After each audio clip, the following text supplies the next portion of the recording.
Once in a lifetime you'll come across a comic that truly captures the history and cultural distinctions of the modern world the way a person can subjectively perceive it through our guided field of perspective. I have to admit, I had my doubts when I saw the link on MSPA. After all, Andrew Hussey, choose your own adventure.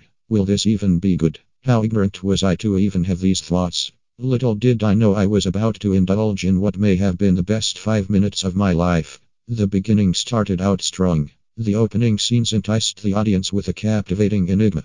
I was so taken aback from the next generation literature that I almost didn't even realize the underlying symbolism in the ongoing scenes. It wasn't until my third reading of the comic where I finally got my bearings together and was able to focus on the gripping and labyrinthine stratagem. The underlying analogy for 19th century corruption and the evangelical deviation of typical orthodoxy was enlightening to say the least. Just when I thought the comic could not get any better, the increasing conflict before the climax began. I could not believe the complexity of the story as the main protagonist of this comic, John, faced the uncontrollable urge to penetrate himself with his favorite weapon. There I was, gripping to my chair as the conflict of the comic began. I was so enticed by the writing that I felt as if I was both practically and relatively a part of the webcomic. This is a special kind of high that not even the strongest of drugs can give you.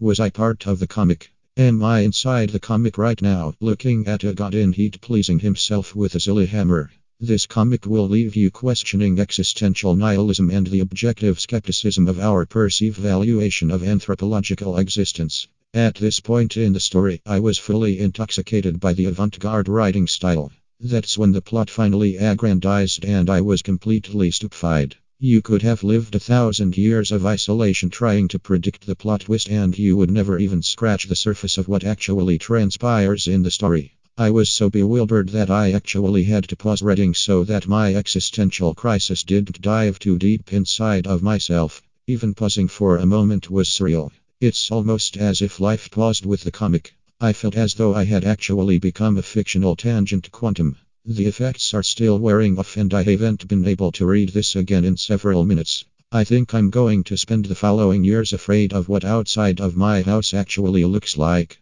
Every single day and night I'm going to live in misery because I became fully aware that happiness is never achievable. I realized that human life has absolutely no meaning and that no matter what I ever do, it is of complete unimportance and in years from now, no recollection of my existence will prevail, meaning that if I died years ago, died now, or die sometime in the future it will not matter whatsoever to anyone. But then again, the fact that I'm living doesn't matter either, so I might as well stick around for a while, living in complete isolation, condemned to a life of traumatic memories and a completely corrupted subconscious. Homestuck literally ruined my life. 10/10 would recommend. Thank you for this masterpiece.